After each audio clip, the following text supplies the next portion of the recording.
Hello ladies and gentlemen, welcome back. Force here, and today we will be checking out Hammerwatch.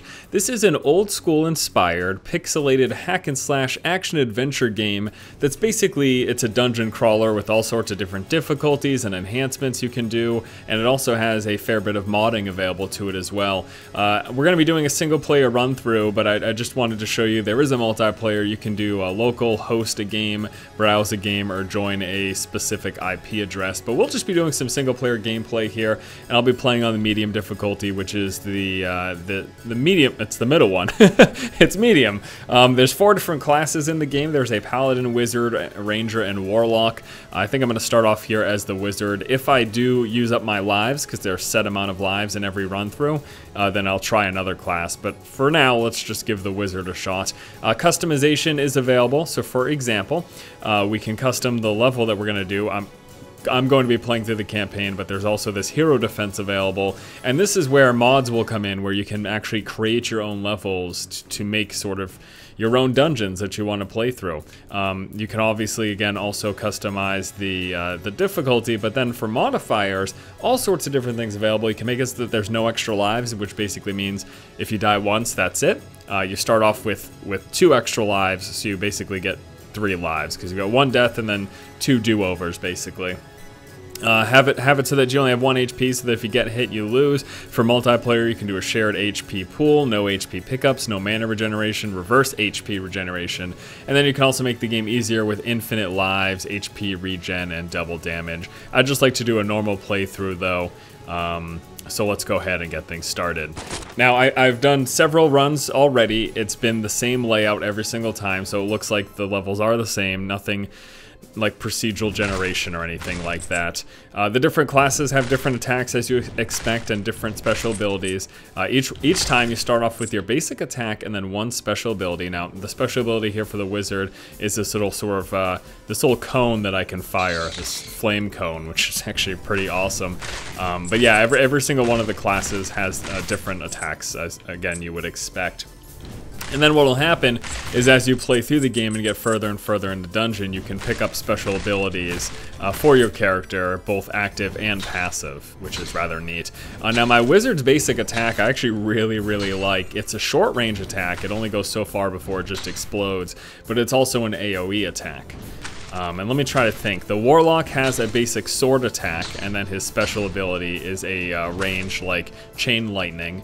The paladin had, as you expect, he's just a sword. He can take a lot more damage, has a lot more health. You can see my wizard here only has 25 health. I think the warlock had like 100. The ranger had 50, and I'm guessing the paladin had something over 100, maybe like 150 or 125 or something like that.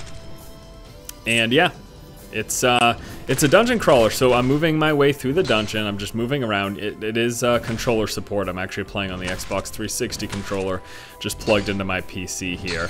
You can play with mouse and keyboard as well. I believe the control setup for that is you're using WASD to move around, and then the arrow keys for your different attacks. I think because of the movement in this and being able to use a little stick, you know what I mean? I just think it's a lot better on the controller than it is being able to use those analog sticks rather than moving in these directions with WASD. You're just more limited with WASD. It feels just not as smooth, basically. And yeah, you just fight against these different enemies. I'll be moving around and collecting coins as well. Breaking barrels is a thing because, hey, it's a dungeon game, so why not? We'll break barrels, which can get you mana potions, health potions, and then money. And the money is used to purchase upgrades for your character at specific vendors that are scattered throughout the dungeon. Okay, so we're just gonna kill some bats, kill some beetles, break some barrels, and see how far we can make it here. So we're just starting off with these relatively small packs that are fairly easy to get rid of. That little apple that you notice right there, that's a health pickup. And sometimes the barrels, you have to be careful. Now, I'm always breaking the barrels because I want the currency to get the future upgrades. But sometimes the barrels will actually drop a bomb. So if you're not paying attention and you're standing by it, it's got a pretty short detonation time, like 1 to 2 seconds. So if you're not paying attention, you can be kind of screwed. Let me use my flamethrower here. It's a good opportunity to blow through some mana. And and just try to kite around the beetles. So besides moving your character around and stuff, there is a lock-in-place mechanic. You can do one of two things. You can hold down left trigger, and it's going to be a key on the keyboard, but you can hold down left trigger to strafe, so you're going to automatically be facing in a certain direction. So if you want to face at an angle, for example, like let's say for these guys, well, this is a bad example, but for attacking that guy up in the corner, if I want to face at an angle, I can just strafe like this now, and as long as I hold down left trigger, I'm going to stay at that angle. And also holding down right trigger is just going to lock you in place so that you can sort of just rotate around like that. So it's got those two different glorious mechanics to make the combat a little more responsive for you to be in terms of like character positioning and stuff. We've got those little blue diamonds. Those are mana pickups, so if I use up all my mana, I'll do that over here. Go into strafe mode now in this direction, and then we'll go...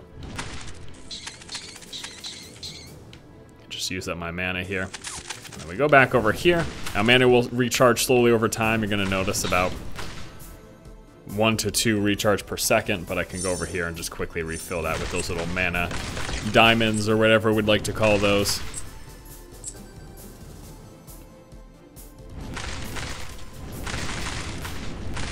And we've got a key over here. The keys are used to get through doors, as I guess you would assume. There's 3 different tiers of keys. If you take a look at the top of the screen there, you will see the bronze, silver, and gold. This is a bronze key right here. So those keys, oh, there's a bomb. Those keys will open doors of that type. So there are bronze, silver, and gold doors throughout the environment, and you need a specific key. Now, it's not that one key is tied to one particular door, it's that any bronze key will open any bronze door. So if you see the mini-map here, which I just bring up by hitting select, or back rather, I've got a bronze door right in front of me, so since I just got a bronze key, I'm able to pass through. Now here in the early portion of the game, it's lined up so that I'm finding a key for every upcoming door, but I'm assuming as you get further and further in the dungeon, that's something that will just sort of become harder and harder and less reliable. Save point here, hilariously enough, is a physical disc icon, the checkpoint. So if you do die, you'll just go back to there. Now I mentioned at the start that there are limited lives in this game.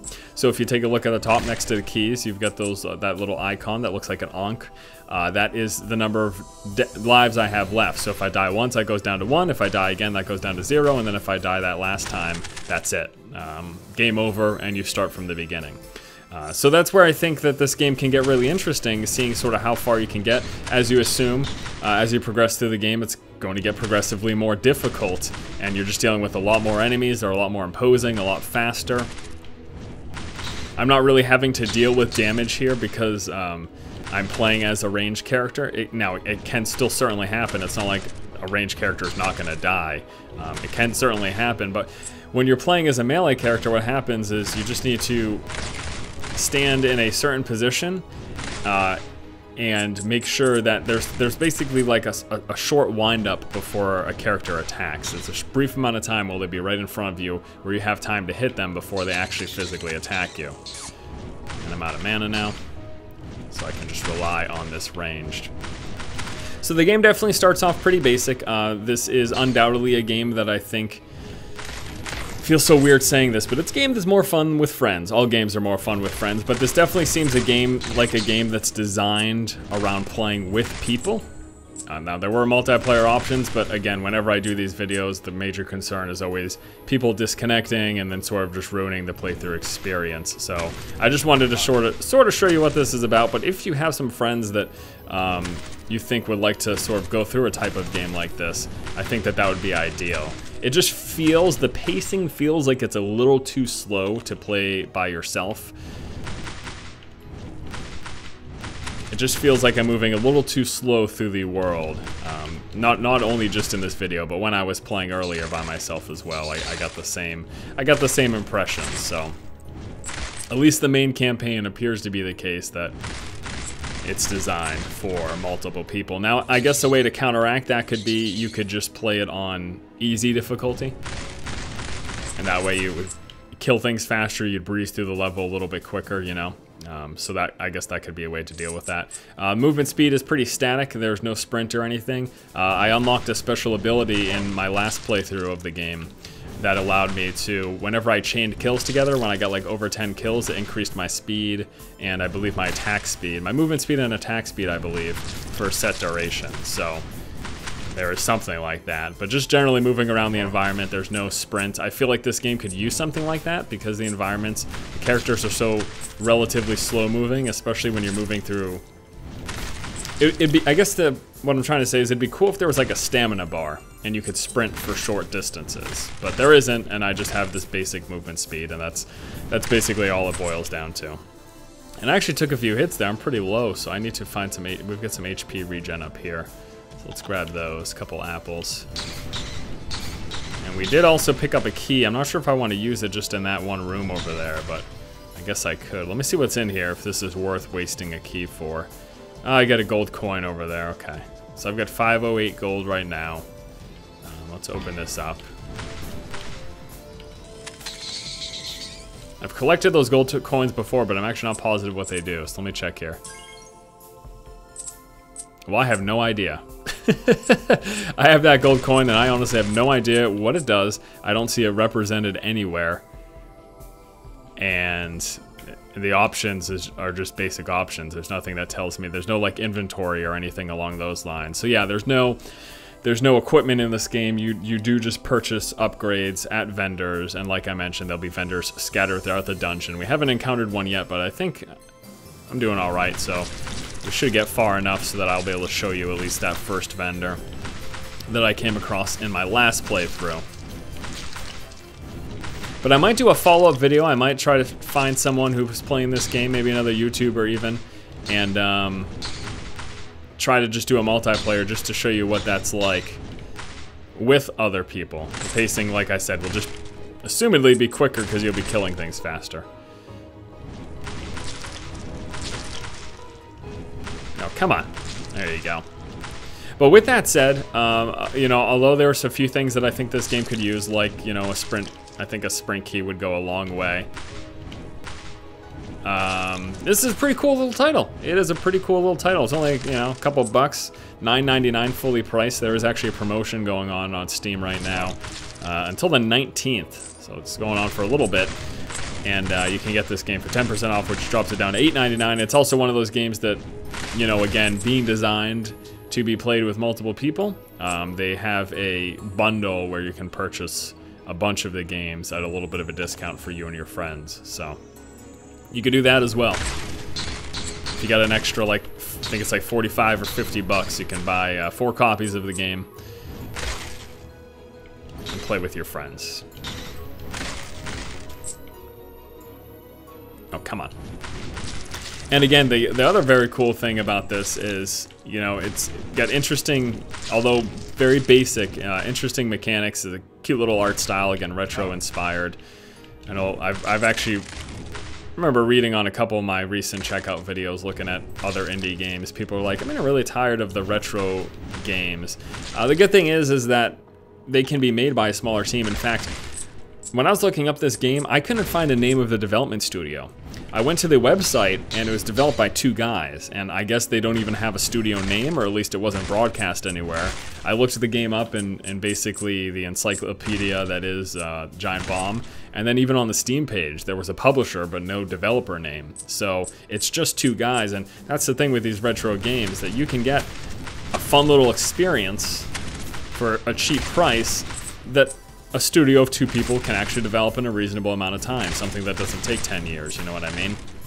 And so that's the advantage of these retro style, pixelated looking games, is that they can be made on a decent time scale, on a decent budget, with a small crew. That's exactly, you know, what we're getting here.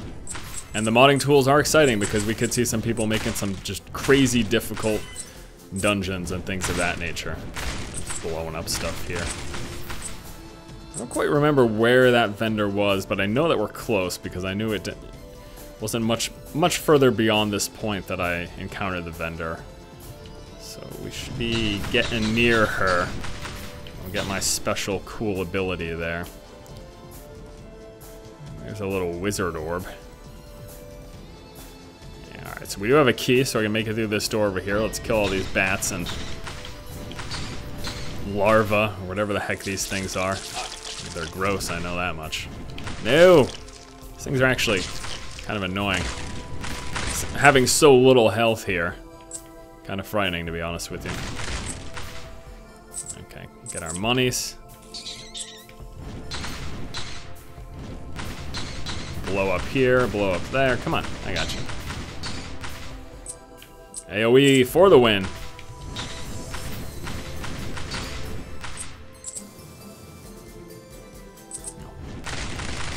I hate these stupid spewers of green things. The thing that stinks about the wizard's cone attack, though, is that I have to stand still in order to do it. Oh my lord, look at, I mean, again, so little health. Take a couple hits and that's it. I don't even want to stand still to do my cone attack because I can take so little hits. Okay, so she's right over here. Actually, notice the star icon. That's indicating that I've got a skill vendor right in this direction. Ah! Okay, wonderful. Alright, we also got a key there, which is nice. And there she is. And I got hit. Crap, I might die. Okay, so I can purchase the combo skill right here for 246. So we go over this, and it's killing 10 enemies in quick succession triggers a combo that increases the move speed and damage for a short time. And then I can get increases for that, the timer making it easier to combo. Nova, which continuously shoots 6-part Nova that does 12 damage while the combo is active, so you get some AoE damage around you. And then you can also have it so that when you get that combo, you get healing. So I can purchase those in addition to just the base combo ability for 788 gold. I've got 644, so not quite enough at the moment, but I don't know if I can stand in between these arrows. I'm gonna try. There we go. Good to know, good to know. And we got this over here. And a ton more monies. Okay, blew up the bomb. Well, that's that. All right, so I died. I went back to the checkpoint. We could continue on through here, but I'd like to actually quickly leave and show you with some of the settings there. So we're gonna go here, and we are going to go, let's play as the ranger. Oh, let's play as a melee class. Now, let's try the paladin. And then we can set the custom here, and what we will do for this is we'll do some modifiers. So we can make it a lot harder. So we can go no extra lives. Let's see here. Well, actually, why don't I make it easier? I want to see how quickly I can blaze through these things. Double damage, HP regen, infinite lives. So you could just make it super easy like that. And yeah, we're gonna do that level. And we are going to go, let's see here. Just set it on easier. Oh no, did I just lose all of that stuff that I just did? Gosh darn it. I'm gonna bring my mouse in here. Just do this, much easier to do that. Yeah, we're gonna do that campaign level. And we'll do it as the paladin, and then let's go start. Okay, so we've made it as easy as possible. Infinite lives and HP regen as well. The paladin, oh wow, he actually only has 75 life. That's less life than the warlock, which is kind of weird. But you can see, very easy for me to kill. I've got double damage now. And yeah, so there's modifiers. There you go. All right, well, I don't know. I guess that's pretty much it. I mean, there's really not much more for me to show you. It's a small little indie title. Doesn't cost a lot of money. I think that with the mods and playing with friends, this could be pretty fun. There's not much to it, like I said. You know, I've got my one ability, and you can also unlock 3 others. So right now, my ability on the paladin here is this little charge thing, which does damage. But you also have the ability to unlock 2 additional ones. Now, that's not including that combo thing that you saw me unlock with my wizard, which actually you didn't even get to see me use. It's something special. You kill 10 enemies and then you get a speed and damage increase, and that's basically it. But yeah, I think that if you played this with friends, it could be a fun game for an afternoon or two. But I don't know that I'd play it much more than that unless the mods turned out to be really crazy. There you go. Alright, well that is going to do it. Thank you guys so much for watching. Once again, this has been Force checking out Hammerwatch, the pixelated hack and slash adventure game from two guys. The game features 4 different classes, as well as character development through unlocks and upgrades, like the one that you saw me get earlier. There's also, of course, the multiple difficulty settings, and then, of course, you can set modifiers. Multiplayer co-op with up to 4 people, either online, LAN, or local. And then lastly, there is the mod support that we mentioned, which allows you to create your own levels and change things to your liking. So if the modding community is there, who knows what kind of crazy things could happen with this game. Alright guys, thanks so much for watching. If you like the content, please subscribe. And as always, keep watching and keep owning. Stupid bugs.